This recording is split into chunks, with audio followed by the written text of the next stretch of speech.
Hello. So we're rushing, not really, but we're gradually grinding. Yeah, name of the channel.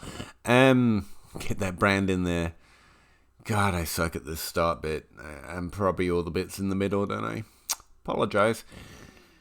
I am doing the last few of my rookie profile videos before the NFL draft in a couple of weeks. So, that's this video. I'm going to talk about Pooka Williams. Yeah, I think I said that name okay. At the running back position in the 2021 class. I'm a nerd, or actually a fake nerd, because I'm actually not very smart and have no background in statistics, and I've only really learned what I've learned to play fantasy football, so, that's worth knowing. My name's Peter Howard. I'm at Pahowdy on Twitter. I write for Dynasty League Football, or DLF.com, as it's commonly referred to, and I look like this, so, that's a thing, too. Yeah. 2021 running backs kind of make you sad if you spend too much time looking at them all in one go. Just gonna throw that out there. Let's talk about Pooka Williams, who has a great name, at least, so get excited for that. And, subscribe, I guess. I don't know, do the YouTube things if you feel like it. If you don't, it's fine. Let's talk about Pooka Williams. That sounds fun.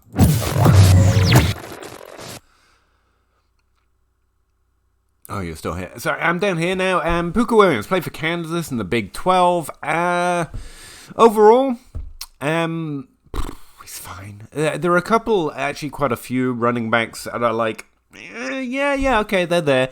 And to be fair, I should point out, especially with production numbers, running backs can be great and have squinty kind of profiles because production does less for you. Typically, we find running back best profile by using their best season, which means their averages and their overalls and their first season, their age-adjusted production, all kind of can be thrown out the window. And unfortunately, this class lacks a lot of players that easily jump over that's what a good running back looks like. And even some of the ones that do in this class, it's like, you kind of have to follow that best rule and ignore the other years. But it's fine. Some of the best prospects come from the worst classes, and this just happens to be one of those at running back.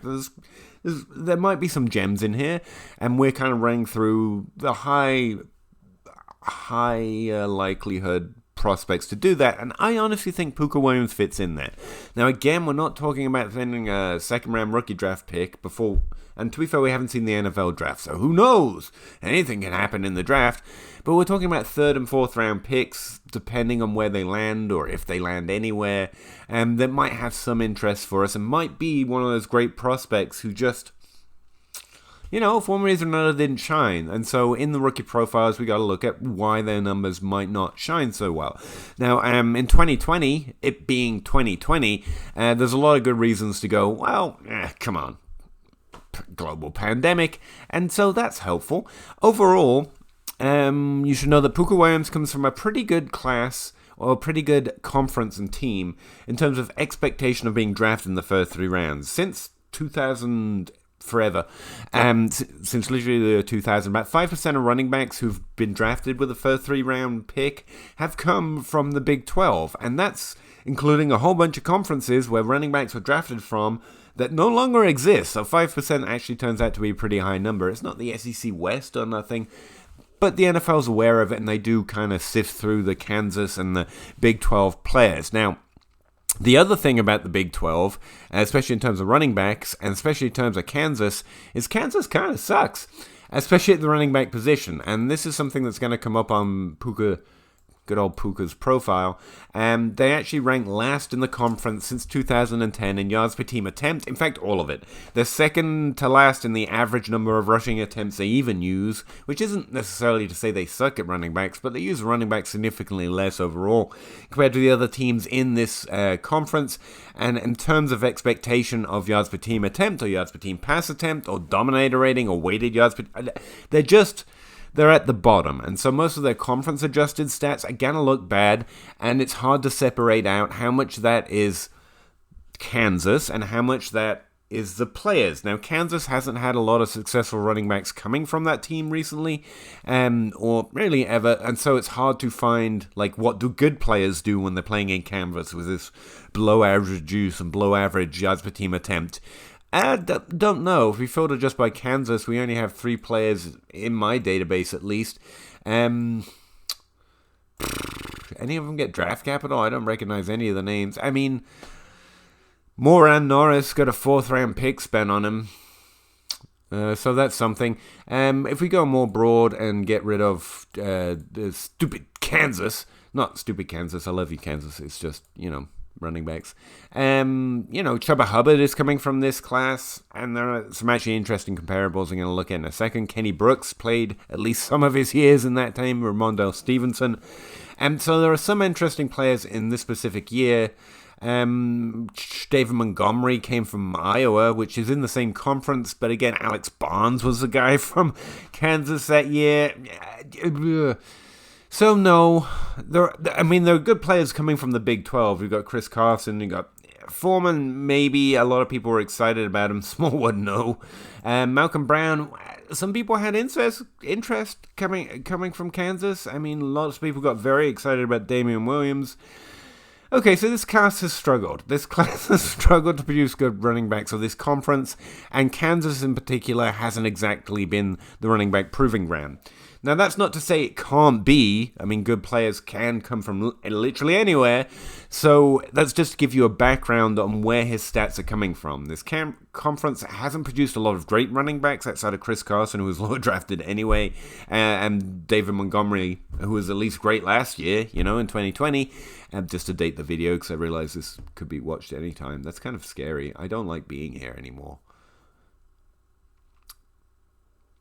Anyway, well, Pooka Williams. So, that's a scary thought, man. I'm sorry, it is. My grandchildren gonna watch me be this stupid? Wow. Too deep. Football. That provides content to Pooka Williams. Like, it's not a conference that particularly produces great running back numbers. Not a lot of players get drafted even from the conference, and not a lot are particularly fantasy relevant even from the conference, and zip, nada from Kansas in forever. So that to me means Pooka Williams doesn't have to do as much for his stats to be decent relative to where he's coming from, because I really don't know how to separate out how much of that is a team or the conference, and how much of it is the players on it. But it does give you something of a background. That's what I'm using as a background for where his stats are coming from. He does score pretty well in my pre-draft model, but as I'm discussing with a few of these players that are scoring better than Edney and Harris, a lot of that is due to the fact that my model rates production, and it likes players to have done it more and more often, and their heights to be particularly high, especially compared to conference. And so if you're playing at a lower conference and you play for a longer period of time, so on and so forth, the model just says, this guy was really productive over here, and it doesn't really know things like, doesn't really know things, especially in terms of conference adjustments, because again, I can't really find any good way of adjusting between conferences in that way that we typically talk about. So, how does he look overall? He's a 19-age breakout, which means almost nothing, but it means something at the running back position. That means he did fairly well, had a decent role within the age range that most running backs actually develop it. Najee Harris didn't, and Najee Harris is the best running back in this class, so, we hand-wave breakout age with running backs away as much as we need to. He only played 2 years with 6 games or more, and so that's why he's listed as 2 years. Had 2,900 yards in that time, which is actually pretty good, a 6.1 yards per touch. That's also pretty good, and unlike a few of these other deeper prospects, he was actually a pretty heavily used, let's describe it that way, receiver. 2 years with 20 receptions or more. Overall, only 81% of his yards came from the rushing game, which is actually right in the range of good running backs in the NFL. You're kind of displaying a 3-down skill set that any team that puts you on their roster would potentially be more interested in using you for that 3-down skill set, because that's what they saw you do in college, essentially, is the logic there. Now, based on the 3-tiered look, how he compares to good prospects on his team, or best players, I guess, for the sake of Kansas and running back, how he compares to the conference and how he compares to past hits, he's good on his team. Like, again, Kansas is rough, but Pooka Williams looks like a pretty good player coming from the Kansas City program. And compared to his conference, again, bearing in mind that Kansas is significantly below average at the position on average, Pooka Williams actually rises to the average for his conference, which is actually kind of a positive thing, and why I think he's a pretty interesting name compared to some others, even coming from Kansas. In this year's class, where there is a lack of top heaviness, at least like we saw in the 2020 class. Again, where he's displaying at least that 3-down skill set, we're fairly interested. And again, he had the role early, he dominated pretty well, and was fairly efficient on that role. And that's what my production pre-draft model is essentially saying. Now, other ancillary things. I guess the other thing I'll point out is points per game are just a fairly good way of just ranking running backs and how well they did in their situation. Because fantasy points, frankly, is just a little bit for where you're playing and also the volume and the expectation. It's a weird kind of number that doesn't have a lot of predictive value or probability of being relevant into the NFL, but it's actually a fairly good measure of a running back when you're just comparing 1-to-1 in the same class. And so I kind of stuffed it in the pre-draft model with a little adjustment just so I could highlight it in purple here and say, hey, that's a number that's worth looking at. And you can see the differences in their best year. Najee Harris and Chuba Hubbard are getting 13 points above the average for that conference running back ones in their own conferences. Pooka Williams is 5.8. I mean, he was above average for running back one from that conference, but not like they were. Yeah, let's just leave the sentence there. The other thing I know about Pooka Williams, outside of the fact that he does have a receiving skill set, which provides a more opportunity, more pass to relevance in fantasy football, if he lands in the NFL in a place where he can earn his own opportunity, is he's kind of tiny. I mean, he's not tiny, and I wouldn't call him tiny to his face. He'd kick my ass, but 175 pounds, 68 inches tall, which is below 6 foot. 72 inches is the 6 foot line, and so he's like 5'8". I think that translates into. And the bench scores, and all these are pronate. Like 4 on a bench isn't exactly what you want. But again, you call him weak if you want to. I probably wouldn't. He's a football player. Yeah. But he did have a blazing combine time or pro day time because it's a 2021 class, and that's just a thing we have to deal with these days. Showed reasonable agility across his 3-cone, and his jumps were actually pretty impressive even when you compare him to the average of good running backs in the NFL, which I guess will lead some people to talk about his burst and versatility and jukiness. I don't really think these numbers tell us much about those things, but NFL teams are going to like him, and they're going to see a small guy who's fairly athletic, and I think that's a fair description. When you adjust his with 40 time by his height, because he's kind of 175, his weight adjusted and height adjusted speed scores come in below average. I don't think the NFL is specifically using those adjustments, but it might be a fair representation of how they're going to view him. Like, yeah, he's fast, but he's also pretty tiny for the running back position, but he's playing a 3-down back role, and the NFL is getting a little more spicy with its willingness to throw opportunity to guys that might be more dynamic and not traditional Jarrett Patterson or Spencer Brown runners, maybe. And so, overall, I kind of like that he's a receiving back. I would rather that than him being an oversized pure rusher, which is kind of true with Spencer Brown and Jarrett Patterson, that I'm also doing videos of pretty soon if you haven't seen them. I like that receiving skill set because it provides an easier and also a cleaner and a higher value points path for fantasy that doesn't necessarily speak to his ability to earn that role in the NFL. But again, when we look at him compared to the conference average, and bear in mind that he's playing on Kansas, and so it's pretty hard to be average for your conference in Kansas, I mean, I think that's overall positive, and that's why his production model and some of his other stats might not be coming up as high, and why he's ranked, I don't know, what's this, he's ranked next to Michael Carter, is actually another player that I like overall, but you can see he's got slightly better numbers and also compares better to past prospects.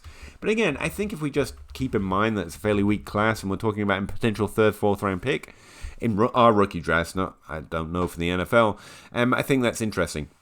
Now, Pooka, like a lot of players last year, did decide to opt out, I believe. I read an interview about him. And honestly, not that it means anything, but I kind of like his attitude in the interview. He was just doing what he was going to do, and no matter what the NFL thought of it, he was just going to try and prove himself again. And he was fine with that. And as far as I know, that's an attitude I thought was good to see on a person, let alone a player presumably going to the NFL, willing to work, willing to do punt returns or whatever else it mattered. Yeah, I came away from that, reading that interview, kind of liking Pooka. I don't know much more about him, but yeah, it seemed reasonable, and it's a really reasonable decision to opt out in 2020 with everything going on. The 2 years prior, he didn't step onto the Kansas depth chart as a running back one, but again, we profile by best year, so that's not particularly concerning. But he was like the running back 4 on a points per game basis that year, I think. And I can't even see him in 2017, so let's just ignore that. 2018, he's playing at 19 years old. That's the first year I have recorded games from him, and he does become the running back that year, so I take back that previous statement, actually. I was misremembering, so I thought he played in 2017, and he had not. And that's pretty cool. He was a conference running back 3, again, on Kansas. I kind of like that. His weighted yards per team attempt, which is a number I do look at more at running back because it basically adds a little ladder on the receiving work, because we do like to see receiving work, and it has more pass opportunity in the NFL. It's 2.32 for the conference. That's actually really good. That's really good. But you know, I don't want to get you all excited. Like I'm like Pooka Williams is gonna jump out, but in his first year at age 19. Playing 11 games with how many touches was that? 196 touches. So, yeah, that's a pretty good workload, especially for Kansas. And what was he getting? Like 58% of the team's rushing yards? Yeah, he was a full-on running back. He's got 11% of the receiving touchdowns, 12% of the receiving yards. That's, especially where he's coming from, I think that's pretty good. I mean, if we go up here and look at 2017 when he didn't play, we see the lead rusher had like 53% of yards, and no one cared about for fantasy Kyle Herbert, and Pooka Williams was more than him in his first year, and I think that's pretty good. 81% of rushing yards in his second season, playing 11 games in 2019. 7% of receiving yards, but 7% of receptions as well. His work in the receiving game didn't seem to go anywhere. He just got slightly less yards, which is very easy to do without not displaying his skill set, because running backs tend to get targets so close to the line of scrimmage, and the yards are a little hard to expect, even with a decent role in terms of receptions and targets. And then comes 2020, which, you know, he opted out, and so, yeah. His best year, honestly, I think his best year is his first year, despite getting 80% of the rushing yards year 2. I think that's his most impressive year, personally, stepping onto the team at age 19, but that's, yeah. As a sophomore, apparently, he was designated, no, he was a freshman, sorry, I'm misreading my own charts, because I'm trying to look at the thing instead of on my actual spreadsheet, which is over here, because I'm trying not to give you the impression you're looking at the side of my head, essentially, and it's a little harder to read. That was the point of that statement. So yeah, he's a player I'm actually excited about, based on that first year in 2018. I think he was reasonably efficient, established a 3-down role, and honestly, I think his numbers, once you consider the conference and the team he was playing in, were actually pretty impressive. Just Kansas and the Big 12, and that's actually a problem because opportunity, especially at running back, is so important, and he's unlikely to get particularly high draft capital, but we do know that 5% drafted rate. The NFL is probably pretty aware of him, and I hope they see some of what I see in his weighted yards per team pass attempt, because I think he was pretty good. He is undersized, though, and the NFL is going to hold that against him for sure. So, on balance, he's my favorite potential third-round pick, depending what happens in the draft that I found so far in these most recent rookie running back profile videos. That's not to say I don't still go and watch my Spencer Brown and Jarrett Patterson videos to break down their production if you want. It's not like I don't like them. It's just, if I had to choose between them based on only what I know right now, I like the guy who is more efficient on a lower producing rushing team from a better conference in terms of draft capital, who has actually a decent receiving role. Personally, I find that a little more attractive for a third-round pick. If I was spending a third-round pick on all three, I'd be most interested in Pooka Williams. But let's see what the draft brings, I guess. I don't know why I did this. Like, this was where the draft... I don't know. And that's Pooka Williams. Also, I just love the name. It makes me think of Harvey, which is one of my favorite movies ever. I don't know if he would like that or not, so I'm probably never going to mention that again, because, again, I don't know this guy. I don't want to tell you I know anything about him, or like if he doesn't like the way I say his name, I got to change the way I say his name, but that's what I hear whenever I see his name. I just think of the movie Harvey. And go watch it. Like, if you want to watch a really cool black and white movie, I like this video's gone off the rails a little bit, isn't it? Anyway, I'm going to go. Those are my 4 first look profiles before the draft, which is really important, on Pooka Williams, man. Yeah, I actually kind of like him. He's coming out at 22 years old, which is actually pretty good for this year's class. He's coming out with less mileage, as if that matters for college. But fairly efficient, developed a 3-down role and a significantly large 3-down role before 2020. Yeah. I think if an NFL team takes any kind of shot on him, I will be interested in adding him to rosters where possible. But I'm thinking 3rd round as of right now. Not that I'm going to spend every 3rd round pick on Pooka Williams, but I'd do it before I would spend it on Brown or Patterson, who are more likely to be rushers in the NFL. I just like the potential receiving upside of Pooka Williams. Yeah, that's where I'll leave it for now, I guess. Michael Carter I'd have over all of them, by the way, but different video. Anyway, thanks for checking it out. If you did, I will talk to you again the next time you choose to click on my face to watch a video about a nerd rambling on about a spreadsheet, I guess. And bless you for doing that, by the way. I really appreciate it. Thanks again. Talk to you again next time you click on my face. Bye.